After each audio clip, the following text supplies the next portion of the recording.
The first time I held her journal in my hands, I thought it was a prayer book. That's the line that keeps echoing in my mind whenever I look back on everything that happened. It wasn't the weight of it, or the color of the leather cover, or even the gold-edged pages that fooled me. It was the smell, that soft, old paper smell that reminded me of the hymn books I used to keep beside my bed when my son was small. I never expected that little book to become the thing that changed my entire family. But let me not get ahead of myself. My name is Margaret, though most people just call me Maggie. I'm 61 years old, a widow of almost 12 years, and the mother of one precious son, Dominic. He's my heart, my pride, the best part of my life. I raised him mostly on my own after his father passed, and because of that, he's always had a tenderness people don't expect from a grown man. He's the kind who remembers birthdays, who calls every Sunday, who hugs longer than most men do. And when he brought home his girlfriend, the woman who would become my daughter-in-law, I felt something settle inside me, a kind of relief. A quiet thought whispered, "Oh, thank God, he won't be alone." Her name was Natalie. A pretty girl, soft-spoken, with a way of smiling that always felt like she was apologizing for something. Thin wrists, delicate fingers, hair she wore in low, neat buns. She seemed gentle, reserved, maybe a little too polite, but I brushed that off. Young women these days, I told myself, guarded their hearts differently. For the first few months, everything was normal, beautiful even. They visited me every other weekend. We shared meals, roasted chicken, green beans, mashed potatoes. I watched how she leaned into him when she laughed. I watched how he looked at her like the world had finally handed him something he deserved. And I was happy for them. I truly was. When they got engaged, I cried. When they got married, I cried harder. And when months passed and they didn't mention children, I stayed quiet. I didn't want to be that mother-in-law, the kind who turned every conversation into a question about babies. But one evening, about a year into their marriage, I heard the strain in Dominic's voice when he called.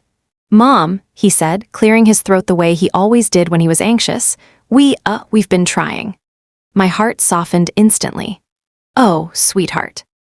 "It's been a year," he whispered. "Nothing's happening." That was the night he told me Natalie believed she was infertile. My heart ached for her, for them. Infertility is a wound that bleeds quietly, a pain people carry behind closed doors. I didn't push. I didn't question. I simply told him I loved him, that things would work out the way they were meant to.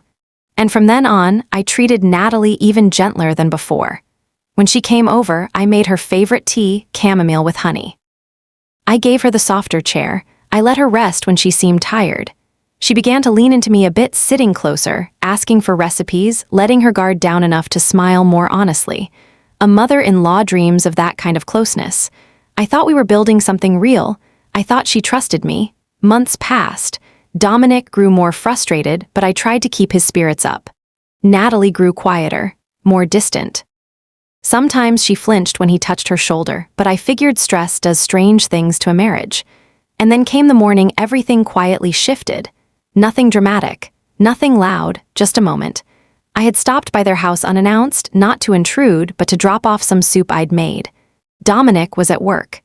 Natalie worked from home most days. She opened the door in a loose sweater, her eyes tired, her hair unbrushed. She smiled weakly and invited me in. We talked for a few minutes over coffee. She mentioned headaches, stress, sleepless nights. I offered some motherly advice and made her laugh once or twice. She seemed grateful for the distraction. But while she was upstairs grabbing a cardigan, I noticed something. A small, leather-bound book sitting half-hidden under the corner of the couch cushion. Dark green, gold edges, a little worn on the binding. It looked exactly like the devotional journals the church used to hand out when I was young. I thought, how nice, she's keeping a prayer journal. And without thinking, truly without thinking, I picked it up to place it on the coffee table so it wouldn't get lost. That was all I intended. But the moment I lifted it, a scrap of paper fluttered out. Not a religious quote, not a verse, not even a blank sheet. It was a list.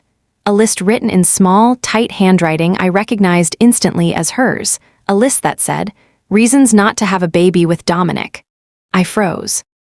My heart didn't break, it stopped. Just for a second, just long enough for the silence to roar in my ears. I picked up the paper with shaking fingers, and the first line read, "I don't want to be tied to him after year 3. My stomach flipped. My chest tightened. My breath caught somewhere deep in my throat. I should have put the paper back. I should have walked away. I should have respected her privacy. But in that moment, my hands moved before my conscience could speak.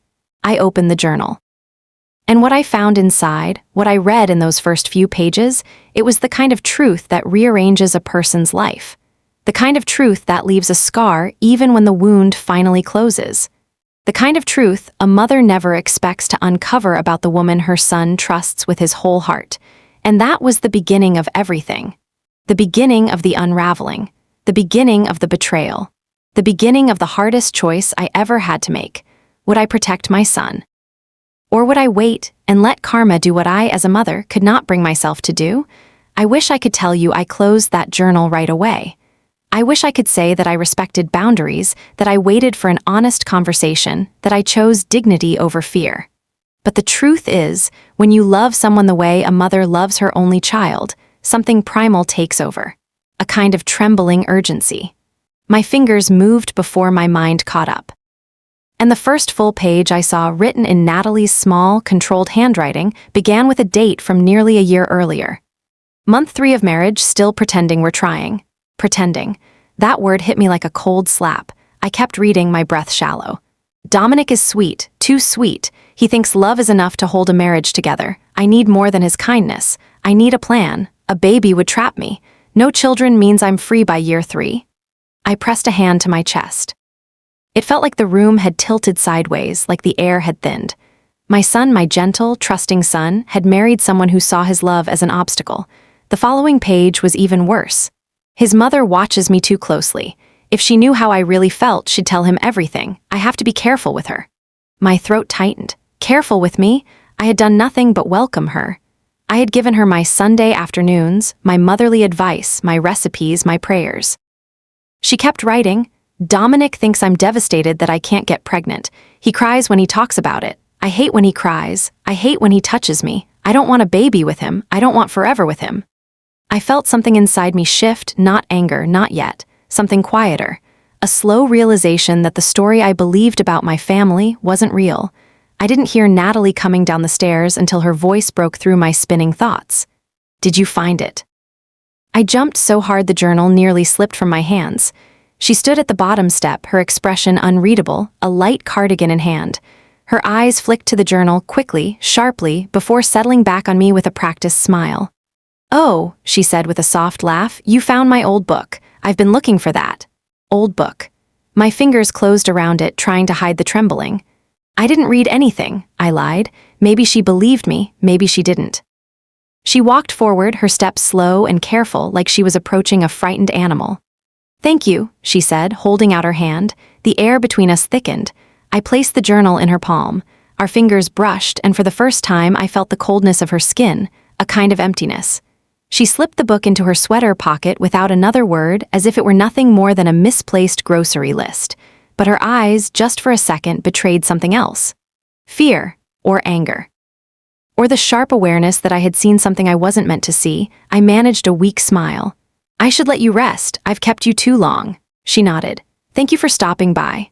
Her politeness suddenly felt like a mask, something stiff and tight she wore for convenience. I walked to the door, my thoughts buzzing like a hive inside my skull. When I stepped outside, the cool air hit my face like a splash of water.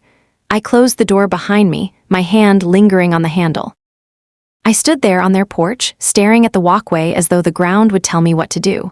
Should I tell Dominic? Should I confront her? Should I pretend I didn't know? All 3 options felt wrong.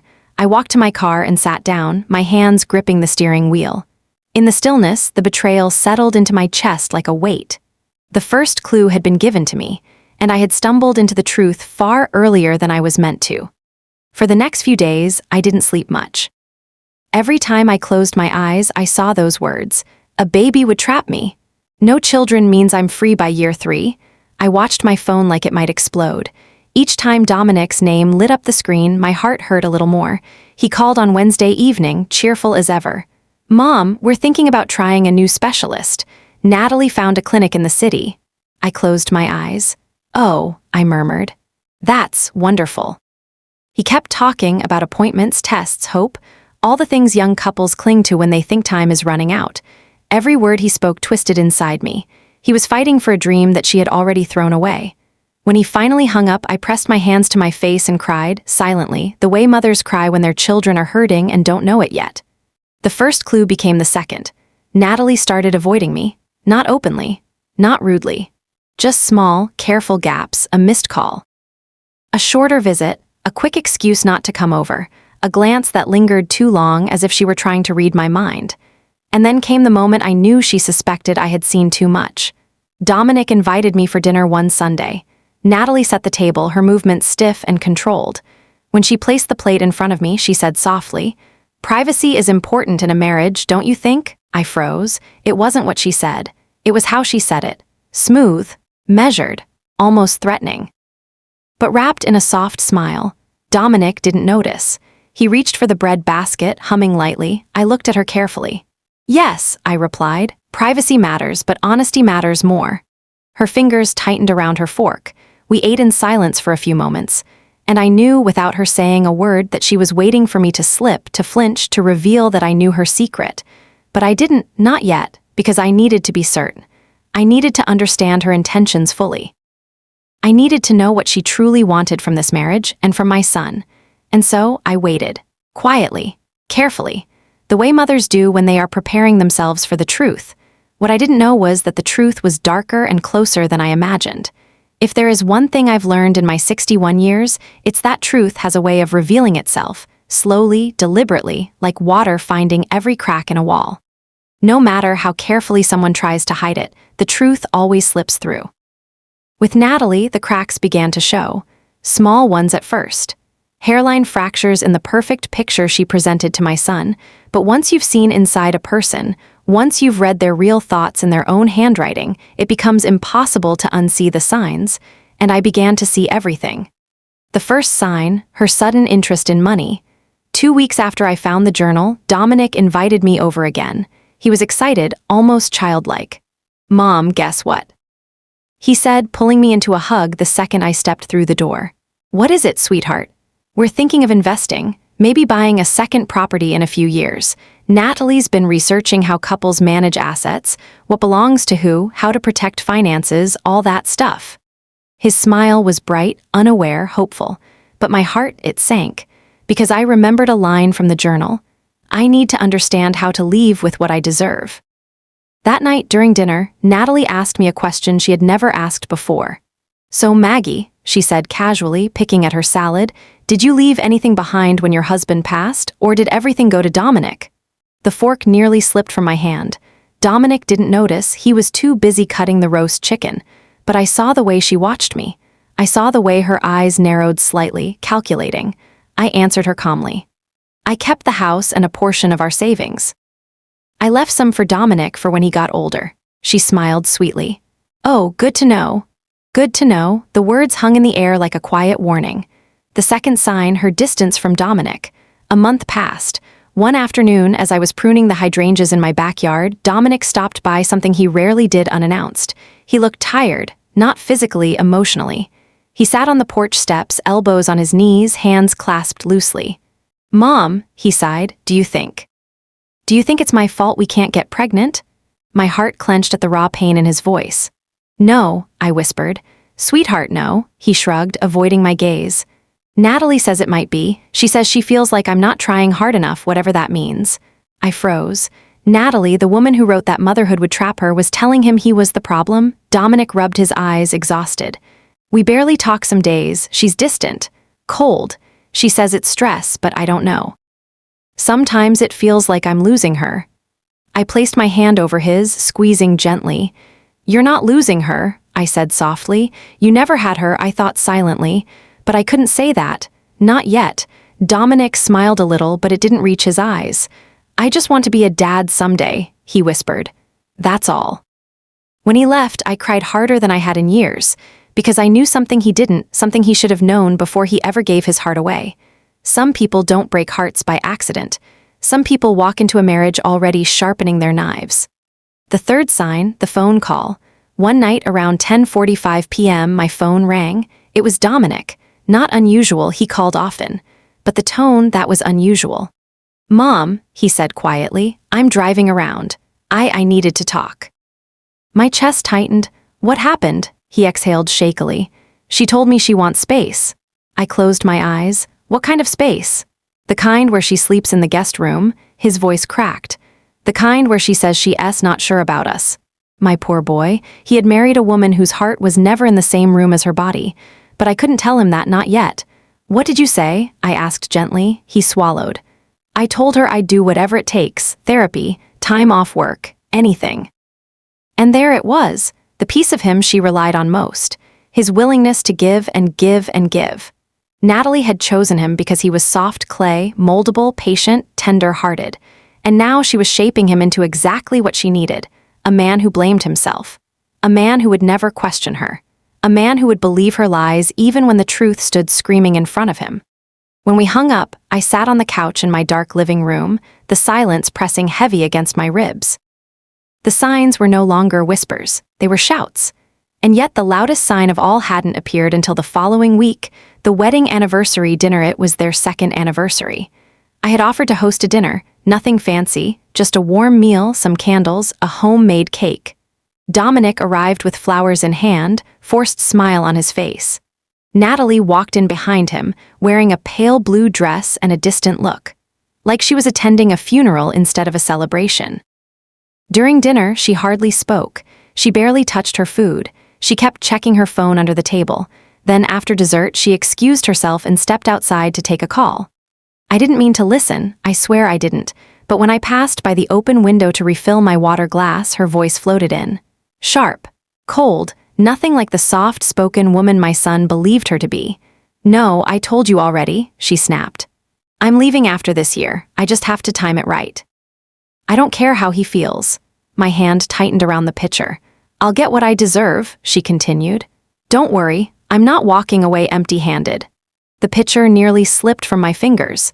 She ended the call seconds later, stepping back inside with her usual gentle smile, as though she hadn't just confirmed everything I had read, everything I feared, everything my son was still too blind to see.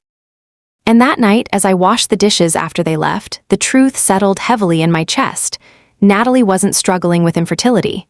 Natalie wasn't unsure about motherhood. Natalie wasn't stressed or overwhelmed. Natalie was planning her exit, planning her future, planning how to leave with the greatest advantage. And my son, my beautiful, trusting son, was nothing more than a step in her strategy. But I still didn't know how far her plan reached. Not until the day I found the second journal, the one she didn't bother hiding, because she didn't think I'd ever find it, because she didn't think I was watching anymore. I've always believed that when life wants to show you something, truly show you, it will do so in a way you can't ignore. A misplaced item, an overheard sentence, a door left slightly open. In my case, it was a drawer, a simple wooden drawer in their guest bedroom. The second journal wasn't hidden behind books or tucked away under cushions. It wasn't buried in a purse or stuffed at the back of a closet. It sat inside that drawer half open, as if it had been placed there carelessly, or as if someone believed they were untouchable. But the day I found it wasn't supposed to be an important day at all. I had come over to feed their cat. That's what started it. Dominic had called earlier that morning, rushing through his words. Mom, could you do me a favor? We're both stuck at work today and Luna hasn't eaten since last night. She won't eat when we're gone, but she loves you. I smiled. Of course, I'll stop by. Simple enough, a small thing, a normal thing, but normal things can turn extraordinary when the truth is close. When I stepped into their house, Luna, the cat, ran straight to me, brushing against my legs with her usual little chirps. I talked to her softly and filled her bowl. The house was quiet. Too quiet. The kind of silence that carries its own weight. I walked around, watering a few plants, picking up the blanket that had fallen behind the couch, straightening the pillows. The small things mothers do, even when their children are grown. Then I remembered the sweater I had loaned Natalie weeks earlier. A soft cream cardigan she said she loved. She promised she would return it soon. Something about that morning made me want it back. Not out of anger, out of finality. I didn't want her wearing something tied to my affection anymore. So I walked upstairs, intending to check the guest room closet where she usually kept borrowed things. That's when I saw the drawer, half open, something dark green peeking out, the same color as the first journal. My heart thudded. I knelt slowly, my knees pressing into the soft carpet, and gently pulled the drawer open. Inside lay a second leather-bound journal. No gold edges this time, no decorative cover. Just a simple matte green book with her handwriting on a white label. Private, do not open. A chill ran through me. This journal wasn't a devotional. This journal wasn't sentimental. This journal was a warning to everyone except her. The decision for a long moment, I just stared at it. My breath felt trapped between my ribs. My hands hesitated in midair. I knew I shouldn't touch it, but I also knew something else. I could no longer pretend everything was fine. Not when Dominic was breaking quietly. Not when Natalie was planning loudly, at least to everyone except him. So I reached out and picked up the journal. It was heavier than I expected. The weight of secrets tends to be that way. I opened it slowly, careful not to crack the spine, and the first page made my stomach drop. Timeline, a single word, underlined twice, beneath it a list. Year 1, build trust. Year 2, create emotional distance. Year 3, secure financial independence. Year 4, leave. My hand flew to my mouth. This wasn't a diary. This was a plan, a marriage plan, an exit plan, a strategy to detach without losing anything. And my son, my sweet, tender, hopeful son, was just a bullet point on someone's to-do list. I turned the page with trembling fingers. The next section was titled, What I Deserve. My stomach twisted as I read the entries, half of everything we build together. Compensation for emotional strain. Freedom without guilt. My own path without being tied down by a child or a man like him. A man like him. The cruelty in those words felt personal, like a slap, but I kept reading. Because once you open the door to truth, you can't close it again. Reasons to avoid pregnancy, I hesitated, but I forced myself to continue. I don't want to be tied to his family. I don't want a child who depends on me. I want freedom by 30. A child would slow everything, including my exit. I shut my eyes. And I thought about Dominic, crying quietly in my living room, wondering if he was broken, blaming himself, begging her for closeness she never planned to give him. This wasn't infertility. This wasn't grief. This was manipulation. Cold, calculated, intentional. The final page I read was short, only one sentence, but it was the one that destroyed whatever softness I still held toward her. He loves me too much to question me. That is my safest advantage. I closed the journal. My hands shook, my heart ached. But beneath that ache, something else began to form, something steady, something fierce, something that had been sleeping quietly inside me since the day I became a mother. Protect him. I placed the journal back exactly where I found it, closed the drawer, and stood up on trembling legs. As I walked out of the house, Luna meowed softly beside me, sensing the tension. I locked the door, stepped outside, and inhaled the cool air. And in that moment, a single, painful truth settled in. My daughter-in-law didn't just deceive my son. She had built an entire marriage on a lie, and she was counting on me staying quiet. But silence is a choice, and I no longer planned on choosing it. I didn't sleep the night I found the second journal. I lay awake in bed, staring at the ceiling, listening to the ceiling fan turn in slow, uneven circles, the same way my thoughts were spinning. The truth pulsed inside me like a bruise. Every time I blinked, I saw those lines again. Year 4, leave. A child would slow everything, including my exit. He loves me too much to question me. My son, my boy, had built his dreams on the shifting sands of a woman who had never once intended to stay. By dawn, I knew something had to change. But change is a strange thing. It rarely arrives in a clean, dramatic moment. Sometimes it shows up the way mine did, in small cracks, in slip-ups, in words spoken too quickly. In moments a person wishes they could take back. That week, the cracks began to multiply. The first crack, her mask slipping. Dominic invited me over for a Saturday brunch, eggs, toast, fruit. He tried so hard to be cheerful, he always does. But I could see the exhaustion tightening his jaw, the hollowness around his eyes. Natalie sat across from me, stirring her tea with slow, mechanical movements. She barely looked at him. She didn't look at me at all. Halfway through the meal, Dominic excused himself to take a call from work. And the second he stepped out of the room, her shoulders dropped. Her entire posture changed. Her face, always soft and composed, shifted into something cold and sharp, like a mask being peeled away. She set her spoon down and stared at her reflection in the tea. "Do you ever get tired of pretending, Maggie?" she asked quietly. I blinked. "Pretending?" she smirked.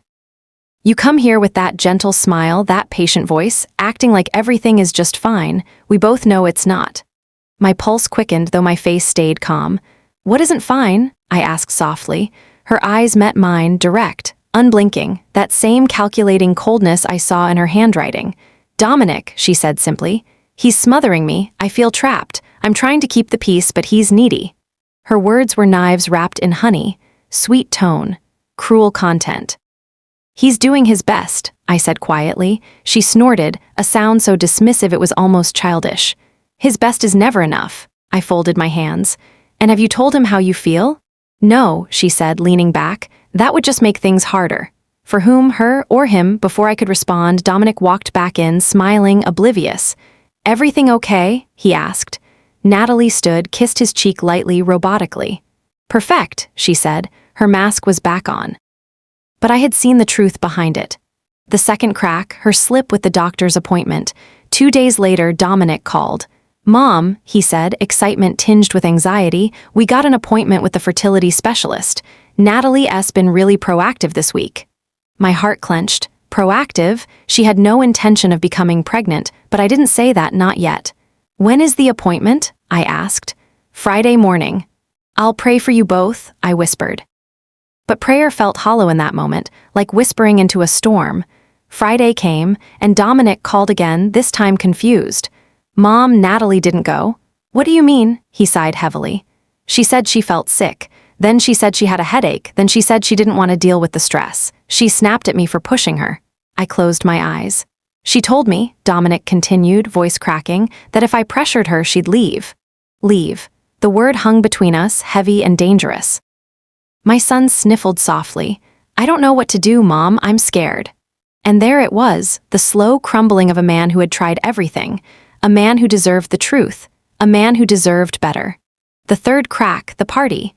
The breaking point began at a birthday party. My sister Elaine was turning 60 and we held a small gathering at her house. Family, neighbors, old church friends, Dominic and Natalie arrived late. He looked apologetic. She looked annoyed. The moment they stepped inside, Natalie's smile snapped on like a switch. She floated around the room gracefully, greeting people with polite warmth. But I watched her closely, the way a mother watches fire near a curtain. During dessert, Elaine, a blunt woman who never sugarcoated anything, asked loudly, So, dears, when will we hear the pitter-patter of little feet? Dominic flushed, looking uncomfortable. Before he could respond, Natalie laughed lightly and said, Oh, we're trying. It's just harder than we thought.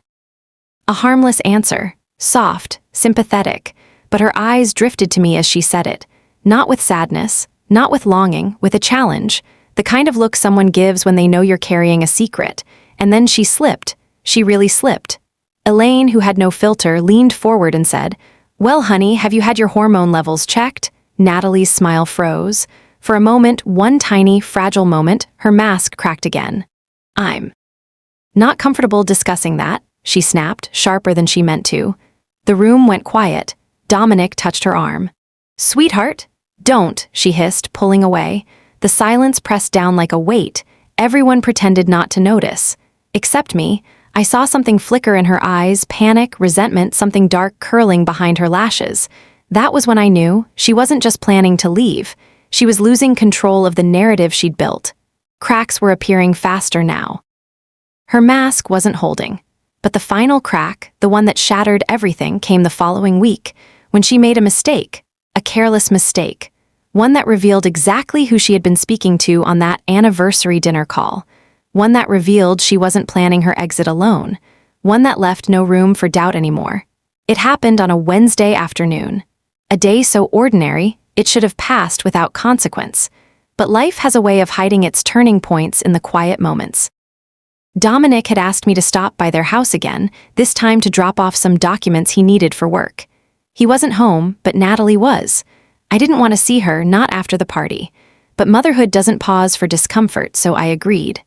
When I arrived, the house was silent except for the ticking of the wall clock and the low hum of the refrigerator.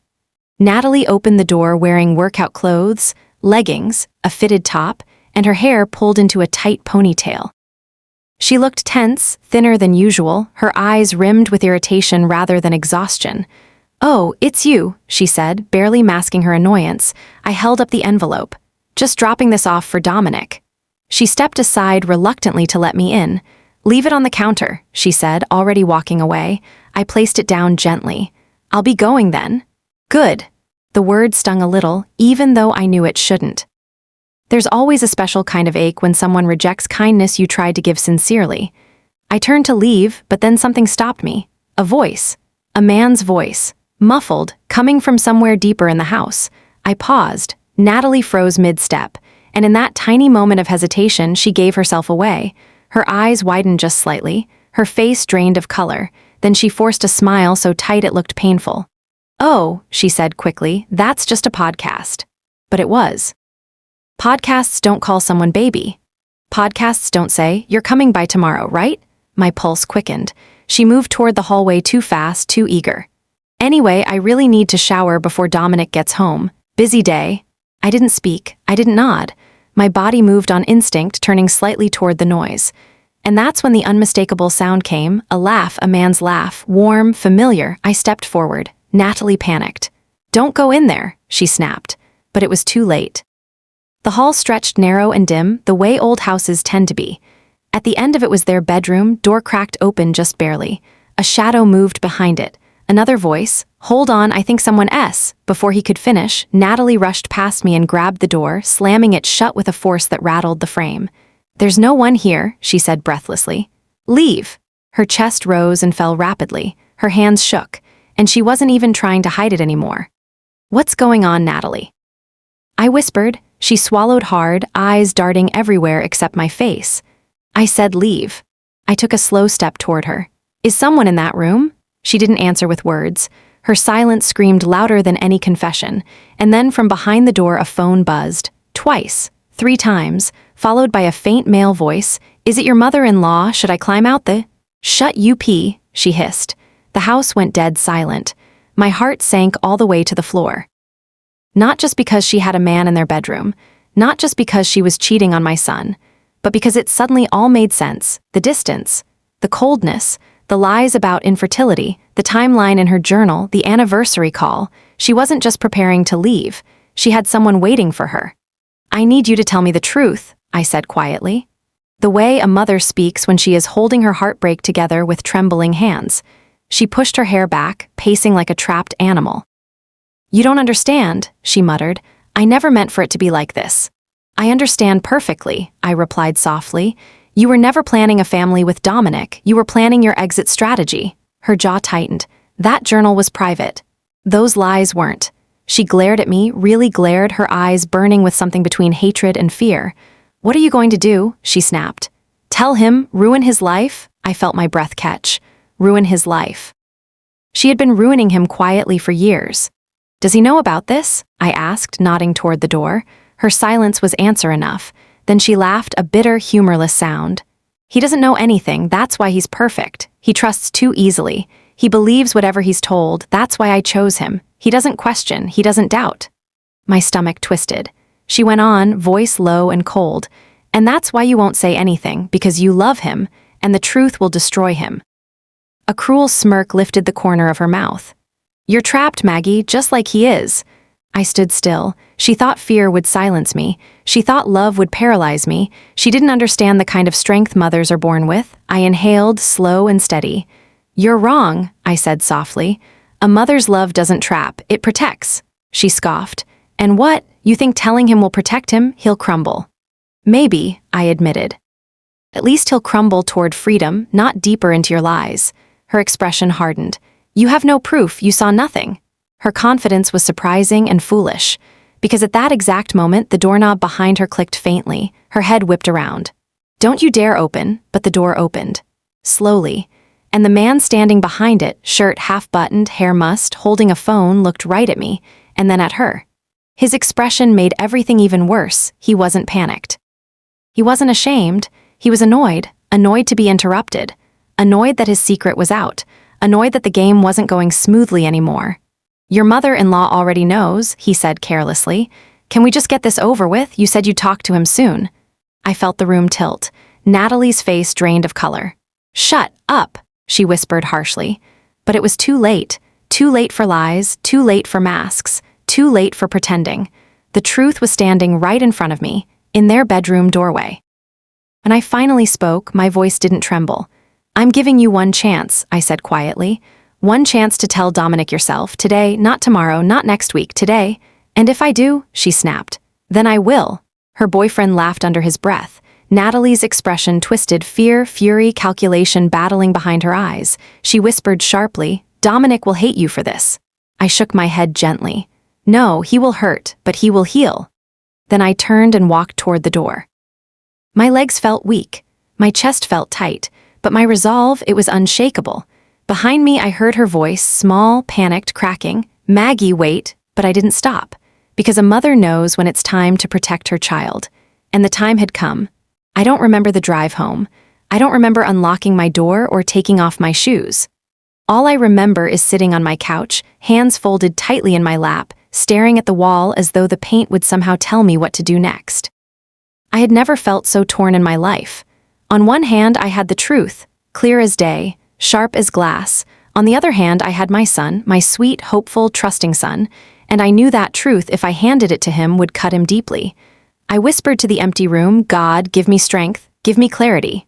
But clarity didn't come quietly. It arrived in the form of a phone call. Dominic. His voice was soft, tired.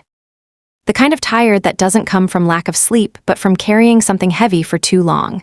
"Mom," he said, "can I come over?" "Of course," I replied, standing before I even knew I'd moved. "I'll put on some tea." He arrived 10 minutes later. His shoulders were slumped, his eyes red-rimmed like he'd been crying for days but only just admitted it to himself. He sat down slowly, rubbing his palms together. "Something happened today," he said. My breath caught. Did she tell him? Did she confess? I waited. He swallowed. "Natalie wants to take a break." A break? She'd been taking a break from the marriage since the day it started, I thought bitterly. "She says she needs time," he continued. "She says she's confused. She says I'm too dependent on her emotionally." He shook his head, bewildered. "Mom, I don't even know what that means." I'd read her words, her plan. I placed my hand on his. "Sweetheart, I need to ask you something." He looked up, eyes shining. "Anything." "Do you want the truth?" My voice was gentle but steady. He needed to feel both. "The real truth," I added softly, "even if it breaks your heart." His breath faltered. He looked down at his hands, big, capable hands that had fixed fences, held babies, comforted grieving friends. He was a good man, and finally he nodded. "Yes, Mom, I think I need it." I exhaled slowly, and I told him everything, not with drama, not with anger. Not with the vindictiveness Natalie expected from me, but with the calm, steady voice of a mother who refuses to let her child walk blindfolded toward a cliff. I told him about the journal, her plan, her lies about infertility, her manipulation, her coldness, her exit strategy. His face drained of color. He blinked rapidly, as though trying to keep the world from tilting. But when I told him about the man in the bedroom, that moment Dominic stood up, stumbling backward like I'd struck him. "No, no," he pressed a hand to his chest. She couldn't, but she did. She had, and he knew it. His knees buckled and he sank back into the chair, hands covering his face. "I gave her everything," he whispered. "Everything, Mom. I loved her so much. I would have done anything for her." "I know," I said softly. And I sat beside him, rubbing slow circles on his back like I used to do when he scraped his knees as a little boy. He cried quietly, like grown men do when they're too ashamed to unravel loudly. "I thought it was my fault," he whispered. "I thought she didn't want a baby because of me. I thought she didn't want me anymore because I wasn't enough." My own tears slipped down my cheeks. "Oh, sweetheart," I murmured. "You were always enough, more than enough." He leaned into me, shoulders shaking. And for a moment, he was my little boy again, seeking comfort in my arms.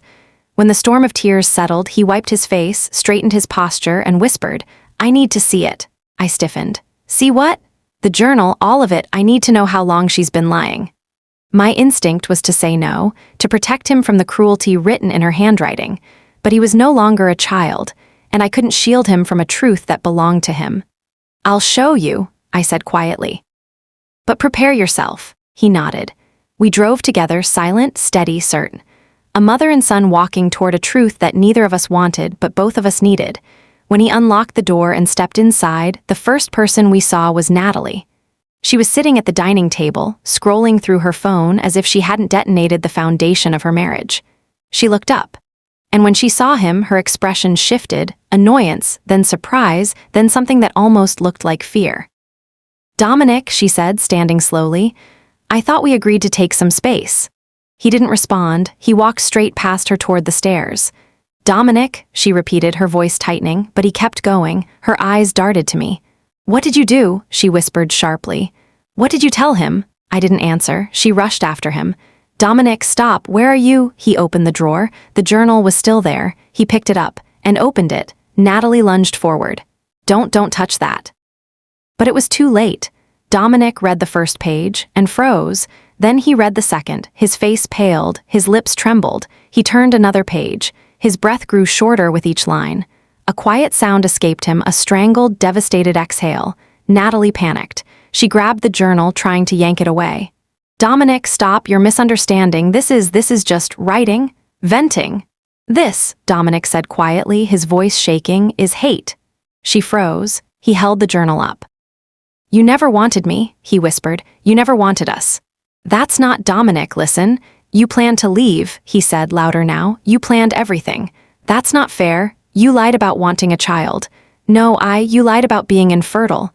"I didn't." "You lied," he repeated, voice cracking, "about loving me." She went silent.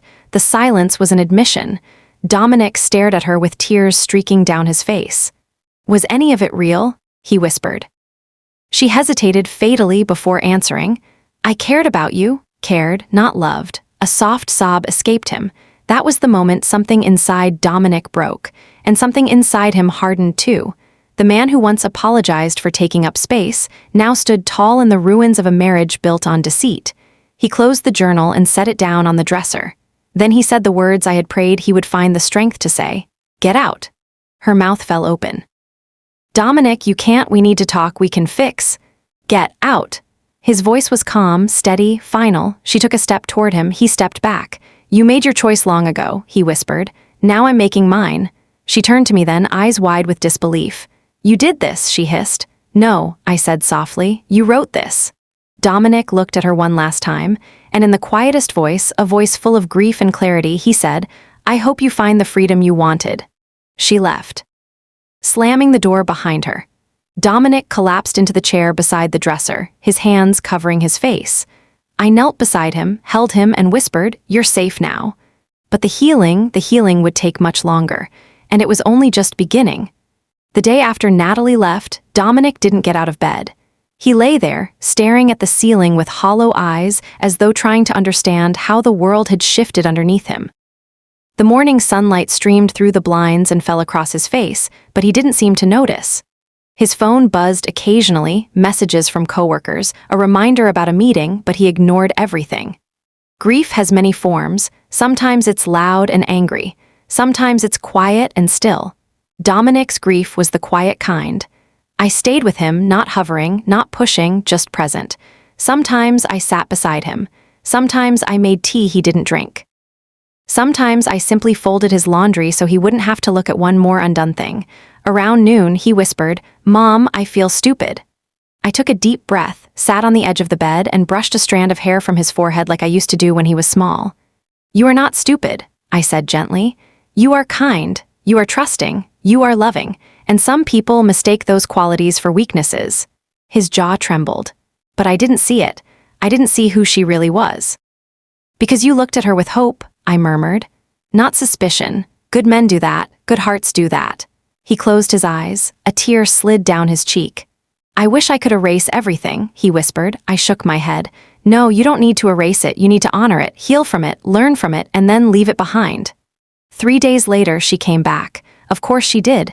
People like Natalie don't walk away easily, not when they're losing control, not when their plans fall apart. It was evening. Dominic was in the kitchen stirring a pot of soup he wasn't really cooking, more moving the spoon around in circles when the doorbell rang. I saw his shoulders tense. "I'll get it," I said softly. He nodded without turning. When I opened the door, she stood on the porch, her hair pulled back neatly, makeup done, clothes perfectly pressed, as if heartbreak were a performance she'd rehearsed. "Maggie," she said breathlessly, "please let me talk to him." "No," her eyes widened. I need to explain." You've explained plenty, I replied calmly. In your journals, in your words, in your actions, he knows the truth. She pressed her palms together desperately. I made mistakes, people make mistakes. This wasn't a mistake, I said, shaking my head slowly. This was a plan. Her face twitched, she didn't deny it. It's not what you think. It's exactly what I think. Her breath hitched. For the first time, she looked genuinely afraid. You're ruining my life, she whispered. No, I said softly. You ruined your own life the moment you decided to ruin someone else's. She swallowed hard, then stepped forward. I need to see him. He'll listen to me. He won't, I said gently. Not anymore. Her expression hardened. Move, she snapped. No. We stood in silence, two women, two very different hearts, and then Dominic's voice drifted from behind me. Natalie? She straightened instantly, smoothing her hair, softening her voice. Dominic, baby, please. Just 5 minutes. But Dominic didn't look at her the way he once did. There was no love in his eyes, only understanding. Clear, painful understanding. He stepped beside me, not behind me. We're done, he said quietly. She flinched. Dominic, please. I deserve honesty, he whispered. I deserve someone who chooses me every day, someone who wants a future with me, not someone who documented how to leave me. Her face crumpled, not with remorse, but with anger. You'll regret this, she hissed. I already regret not seeing you sooner, he replied. She inhaled sharply, then turned and walked away, her heels clicking angrily down the porch steps. And for the first time, the house felt lighter. The divorce was quick. She demanded money at first, claimed emotional distress, tried to twist the narrative. But the existence of the journals changed everything. Her own handwriting became her undoing. In the end, she left with nothing more than a suitcase and the bitterness she had created for herself. Dominic moved back into my house for a while, not because he couldn't live alone, but because he didn't need empty rooms echoing his heartbreak. At first, he barely spoke. He ate because I put plates in front of him. He slept because exhaustion eventually forced him to, but healing doesn't come overnight. Healing comes in small shiftings, quiet, gentle, barely noticeable. One morning, he made coffee for both of us. Another day, he fixed the squeaky door hinge. One afternoon, he took a walk around the block and came home with the faintest smile. Little by little, the color returned to his voice. Little by little, he began to breathe without pain. One evening, as we washed dishes together, he said, "You know, I don't want kids right now. I thought I did, but maybe I wanted the idea more than the reality." I looked at him quietly. "You have time," I said. "Love isn't done with you yet." He laughed softly, a small, real sound, and I realized something in that moment. He wasn't broken, he was bruised. There's a difference. Bruises heal. Months later, he moved into a small apartment, nothing fancy but warm and bright, with windows that let in the evening sun. He bought new furniture, new dishes, new sheets. He reclaimed his space. We talked often, cooked together on Sundays, rebuilt our routines. One night he said, "Mom, yes, thank you for protecting me." I placed my hand over his. "I didn't protect you," I said softly. "I just stood beside you while you found your truth." He nodded slowly. "Still, thank you." We hugged, long, quiet, comforting, and I felt peace settle into the space between us. The moral unfolds looking back now. I don't regret discovering the journals. I don't regret confronting her. I don't regret telling my son the truth.